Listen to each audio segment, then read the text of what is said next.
Welcome to Beyond the Shelf with Dave Feinlieb. This show is an open exploration of the people and process behind e-commerce. Through conversations with innovators in the space, we learn the stories of these leaders and their strategies for e-commerce success. We publish new episodes every Tuesday morning, so be sure to subscribe wherever you get your podcasts. And now, here's your host, Dave Feinlieb. My next guest knows the internet inside and out. He worked in high-speed internet. He's worked for some of the largest brands and retailers in the world, including PepsiCo, Newell Brands, and Amazon. And he's done some startups as well. So an incredible combination. Mike Geller. Mike, welcome to the show. It's great to be here. Always a pleasure to talk to you. I would love to start out with the startup part of things. You began your career as a founder. You built two companies right out of college, sold one to John Sculley, who we, of course, know from PepsiCo and Apple. What was that experience like? That experience was amazing. I was straight out of college. I knew I wanted to do a startup. I moved overseas to start something because I knew there was venture money there. Met a co-founder and off we went. It was exhilarating every day. But I'll say, I was very young, straight out of college. So due to my age and lack of experience, I was learning every day on the job. If you knew a lot, you might not have done the startup route to begin with. Could be. You never know. Now, years later, of course, you ended up working at PepsiCo. Did you expect to land at a big global brand like that? No, absolutely not. In fact, as you mentioned, John Sculley bought the company I started right out of college. He was famously PepsiCo president years earlier, and he was sitting in our office at the time of the acquisition, talking about all these PepsiCo stories. And I was literally laughing and saying, I'll never work at a company like that. Fast forward 20 years, and I found myself actually at PepsiCo. So I would say, don't ever trust me when I make definitive pronouncements. So no predictions. We'll steer clear of those. PepsiCo, I think the work that we got to do with you there was really unique in that it was very innovative. It was a way to really work at scale in a big organization. Would you tell us a little about that and what that work involved? The CEO at the time, Indra Nooyi, CEO of PepsiCo at the time, Indra Nooyi, she had realized that food and beverage online penetration was incredibly low, but at some point it was going to be high. And she knew that PepsiCo was not positioned well for the world of e-commerce. And she chartered a team to figure it out and teach PepsiCo what e-commerce was and figure out what we needed to do to build it. She gave us a lot of rope and a lot of runway, and it was amazing. We built amazing technology, built an amazing team, really grew the business. And then we built the business really well. And then COVID happened, and the inflection point where people started buying food and beverage online happened faster than we thought, and we were kind of ready. And so we were able to drive a tremendous amount of growth for the company, and it was a lot of fun. Incredible journey. What was the transition like going from the tech companies? You were at Amazon before that, and then switching over to the brand side of things. So I'll say, I say this a lot, it was like a splash of cold water on my face. The person who hired me into PepsiCo luckily had made the tech to brand transition a few years earlier and kind of warned me about what it was going to be like. And as a result of that, I actually took a lot of notes of all the stuff that I thought was absolutely crazy and different those first few weeks. And I still look at that every once in a while. I'll say the biggest change was there. When you work in the tech world, like any industry, there are all kinds of just assumed ways of making decisions. And many of these just weren't part of the fabric of a company like PepsiCo or Pepsi the brand. And so it forced me to really go back to first principles and really figure out why the things that I believed in from a tech perspective were relevant and whether they were relevant, which was really interesting. I'll give you an example here. At Amazon was a build it here mentality. Everything was build it. It was competitive advantage to own software and to build the technology, own the technology, et cetera. And PepsiCo had much more of an agency model. One of the CMOs of one of the big businesses said to me, we're trying to build some technology. And he said, I don't understand. What's the difference if I outsource it to you or if I outsource it to an agency? Coming from a tech background, that's a huge difference because obviously we were, blue badge full-time employees with an ownership model, representing the company.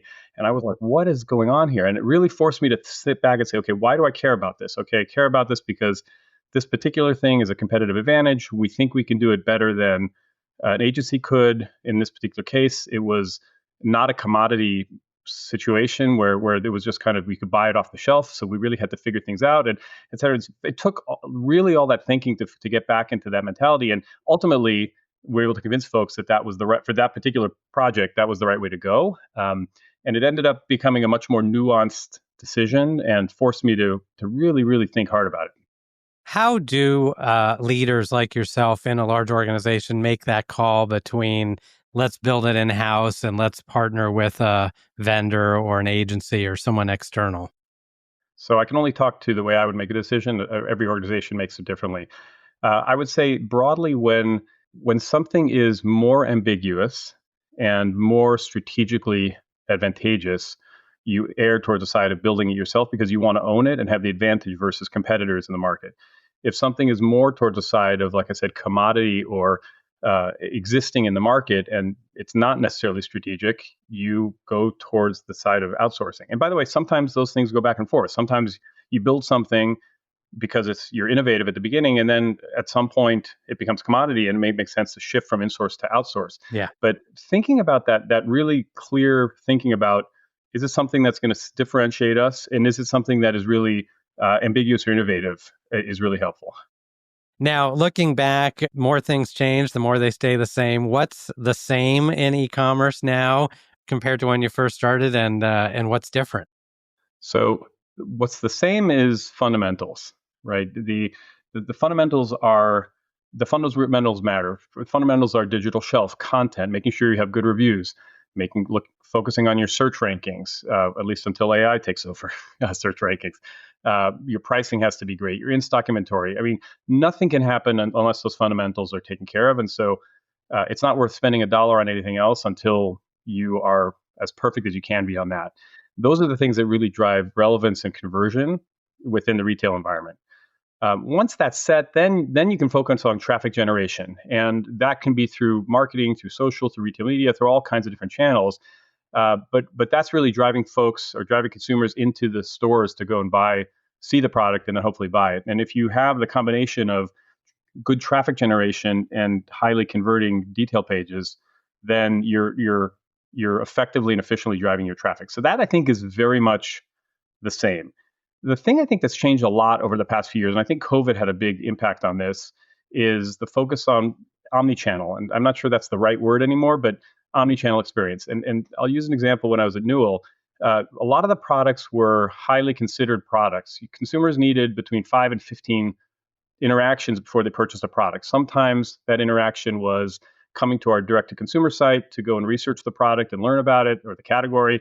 Sometimes it's on one or maybe multiple online retailers to go and research the products and competitive set. It could be a social interaction that they see. It could be talking to their friends. And candidly, also, a lot of our products, consumers wanted to go into the store and see and touch and feel it. And so in the old days, I think it was much more like you drive traffic to a store, they convert, you buy, you're done. I think now the world is such that you have to really think about the consumer journey across all those touch points. And you need to make sure that there's some sort of consistency across all of them to make sure it's a cohesive experience, and that the consumer gets what they need and hopefully considers your product and converts on your product versus others. When you think about that time at Newell, one of the largest manufacturers of all these different items that we have in our homes, everything from tents to the candles to all these great products, the writing implements for my kids. So really everything in the home. What were some of the big challenges or opportunities coming out post-COVID? So COVID, it's like a weird thing to go back into time. It's just not that long ago, but it feels like a long time ago.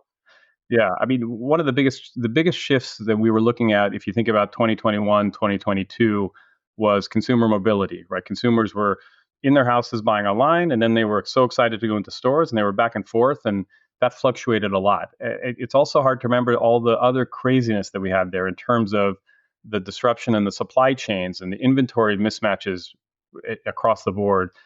tough labor market, inflationary pressures, and there was so much change there.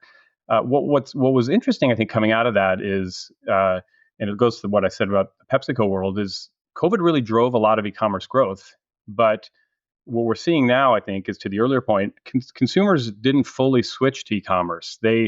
Where they've landed is consumers are now comfortable both in the brick and mortar world and the e-commerce world more effectively, and the two worlds work together. The way I like to always describe it is the world. If you think about like those children's books where you have like the flip pages, where you have the head, that you can choose the head, you can choose the body, you can choose the legs, and you can mix and match all those different things. E-commerce in my world is now, there are three things that are very separated. One is where people learn and interact with products, right? They might, as we said before, they might go online, they might go in store, they might touch, they might talk to a friend, etc. That's different from where they transact. They may transact online, they may transact in a store, they may transact on a social site. And then the third one is how they actually get the product fulfilled. They might pick it up in store, it might get delivered to them, it might get delivered through, a delivery service. There are lots of different options. It used to be that those things were much more tightly coupled. I think after COVID, you're seeing those things are decoupled in a way that means you have to actually focus on each of those separately. And it also takes away a little bit of, quote unquote, what's e-commerce? Because the question is, if somebody does all their research in a store, but then doesn't want to take it home and in the store order something online on their phone and gets it delivered to their house, is that an e-commerce sale? Or vice versa, right? If you Right. Buy it online, but then go to the store, see it, pick it up, and it's not clear things are got much more muddled than they used to be.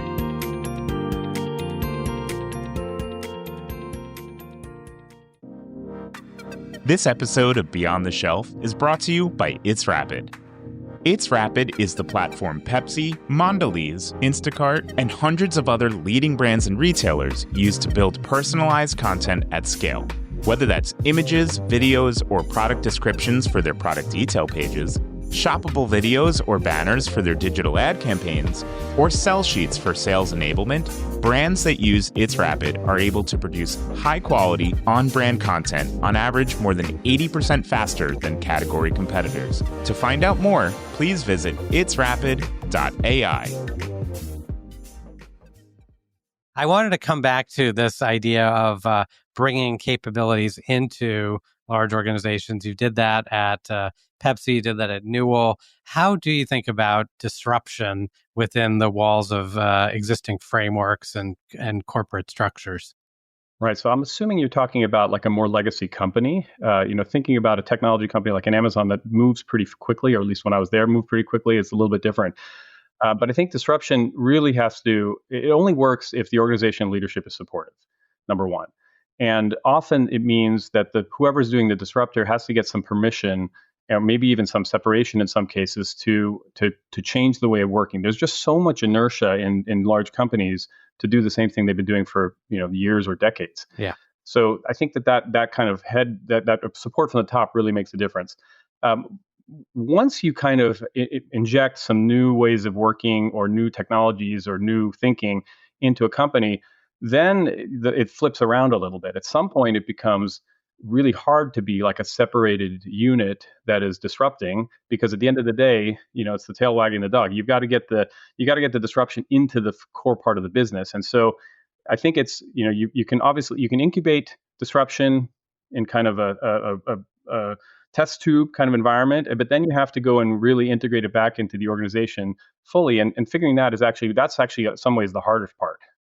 Your time at Amazon is one of those companies that I often think of as incredibly innovative. You see them working in one area, you wake up and they've innovated that into another area. Look at this recent expansion in the retail media offering is a great example of that. What did you learn from your time there? How is the company able to be so large, but seemingly disruptive and innovative? Amazon was an amazing place to work when I was there, and really loved that experience. And you're right. You'd walk down the hall and bump into someone you hadn't seen for 6 months and ask them what they were doing, and they would say, and you'd be like, "Oh my God, I can't believe we're doing this. That's amazing." Something just out of the blue. I think what the secret at Amazon was, and it probably still is they're able to move really quickly because it doesn't act like one company. It acts like thousands of little startups. And each startup, they talk about 2 pizza teams or little groups or whatever it is, but the startups really control their own destiny and have their own goals and act like and can move really fast. And Hmm. and that makes them move very fast. But the problem with that is you've got these thousands of things. How do they integrate? What's interesting about Amazon versus other companies, most companies think a lot about what they're going to do. What Amazon thought about, at least when I was there, was the interface between these groups. That was the really important thing. And once you have an agreement on what that interface is between Group A and Group B, Group A can move as fast as they want, Group B can move as fast as they want, continue to innovate, and that really helps. It really helps move things very quickly. So the other thing I'll say, which I saw there, which was interesting, was if you think about there's an analogy about big rocks and small rocks, right? There, you have a pitcher or bucket, and you throw in big rocks into it, and you say, "Is it full?" And yes, and then you throw in smaller rocks, and it fills the holes. And is it full now? No. Yes. So you think it is, and then you keep adding these small things in there. What Amazon was good at was mixing and matching those big and small things to keep the capacity kind of at 100%. So it was exhausting to work there sometimes because you were always working, but because there were all these atomic small groups, at any point in time, somebody could be doing something. And that filled the bucket really quickly and consistently. Great lessons to be learned there. I want to talk about AI. It's the hot topic. It's everywhere we see in the news. We have it in every customer conversation. How are you seeing AI in the brand world and the retailer world? And how are organizations bringing AI capabilities in and using it? I think there are a couple of ways to look at this. From a brand perspective, AI is impacting not only the way we work, but also the way our products are appearing to consumers, especially in the online environment. Actually, that scares me a lot from a brand perspective because we've spent 20 plus years working on search engine optimization and getting our digital shelf right, et cetera, based on what we knew were search algorithms. Now we have these AI algorithms that currently are still pretty black box, and our products are showing up in very different ways and appearing to consumers in very different ways. I don't think we understand that, and I think that candidly is very scary, and that can change very quickly because if any of the retailers kind of elevate their AI engines a little bit higher on the page, more traffic will go there versus search. And I don't think we know yet what's going to happen. So I think that's the big unknown, and it's both exciting and terrifying from a brand perspective because you lose a little bit of control. From a question about how you bring AI into the organizations, I think similar to what we talked about with the e-commerce fundamentals, I think it works is you have to figure out you have to work on the foundation first, and the foundation really is the legal, ethical policies, understanding trademarks, understanding where your data is and making it available. All of those things that are really fundamental, and figuring out kind of what your governance is for your particular company. It generally works, especially now. The AI would be in the category, like I said before, of a little bit more ambiguous, a little bit more potential competitive advantage. And I think that's one where you have to move a little faster. And it's hard to do that in a centralized way. So I think you have to figure out a way to be decentralized. And the only way to do that is if you have good governance. Then I think once you have that governance, then I think you just have to do a tremendous amount of experiments. And there is a real interesting opportunity with AI today to do lots of little things and try little things and then kind of inch into big opportunities. And there's a lot that's moving fast. And again, my view, I think, is mostly decentralized way of doing that allows for speed there. However, I'll also say, and this is my experience, the flip side of this, right? There is a trade-off that's starting to become clear, and every company is going to make a decision, right? On one hand, there are tons of small, innovative, fast-moving vendors, solutions that have really amazing leading-edge solutions, and that's great to try them. The problem with that, especially for large companies, is you have this vendor proliferation, and just managing and integrating lots of vendors can be complicated. And sometimes you might go the other way and do the trade-off and say, look, we're going to pick a few larger partners that we are going to invest deeper in and do more with them, even if it's not as leading edge as some of the smaller ones, but it's good enough. And the trade-off of not having to deal with the vendor proliferation and having kind of one throat to choke or one partner to work with is advantageous. And so I think that, again, walking into that with being a little bit deliberate about that consideration can be helpful. And in our case at Newell, just one example was we actually realized for some of the work we were doing in our consumer services and our call centers, we were doing some work with chatbots and other things like that. We did make a decision that we wanted to go with an existing partner that was bigger and we were working with already and we had a lot of ability to influence what they were doing, we knew at the time when we started, it was not at the bleeding edge. It was close, but it wasn't quite there. But we knew that with working with them would be a better solution for us. And we didn't need, in that particular example, a few months delay or being behind was okay enough or good enough. And so we made that decision. I think it was the right one. There are other examples, obviously, where you might go the other direction. Now, Mike, I've been fortunate to work with you across 2 companies on our end and 2 companies on your end, at Content Analytics first, now at It's Rapid, at PepsiCo, and at Newell. What was it that made us an interesting partner for you, especially in light of the fact that you have virtually any vendor that you can work with at these companies? All right, so this is my opportunity to kind of brown nose a little bit, but I'd say that the things we always liked about working with you again at your last company and It's Rapid is you've been very consumer focused. In particular, you've listened, and so there've been a lot of opportunities where we've said, hey, if you just tweak this or you just fix that or we have this problem, you would be responsive to that. The second part was you were actually responsive not just in listening, but actually adopting to the feedback. I can think of so many examples where we made a suggestion to you about only if you did this better or that differently or whatever. And then like a week later, you would come and say, hey, we did this. What do you think? That's very rare. And so that was huge for us in a world with a lot of ambiguity, in a world where there's a lot of change. The ability for you to be very nimble was incredibly appreciated. Amazing. It's been great talking about all these interesting topics, all the different ways organizations are thinking about AI. I want to wrap up with our rapid rundown. First off, best advice you've ever received. Focus on the consumer. Best advice you've ever given. Enable your team to shine. Who have been the best mentors in your life? I'm not going to give you names here, but I'll say I've been lucky to have at different phases of my life, different mentors for different kinds of things. And it's a collection of folks that have been helpful that have got me where I am. Love it. What do you like to do in your time off?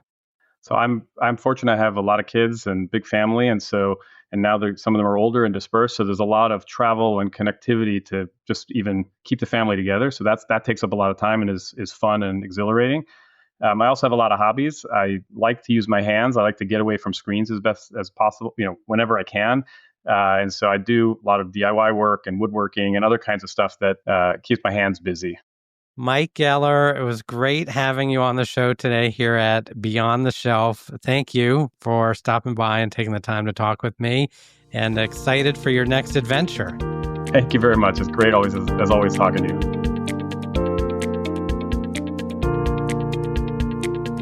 That's it for this week's episode of Beyond the Shelf. If you enjoy the show, be sure to like, subscribe, and leave us a review. It really helps us grow. And feel free to share us with your colleagues so they too can hear weekly perspectives from the brightest minds in e-commerce. You can also check us out on LinkedIn, where we post clips from each episode, share Dave's takes on breaking industry news, and much more. Beyond the Shelf is a production of It's Rapid. Our host is Dave Feinlieb, and our producers are Sean Levy-Ashvili and Jake Musiker. Thanks for listening, and we'll see you next time on Beyond the Shelf.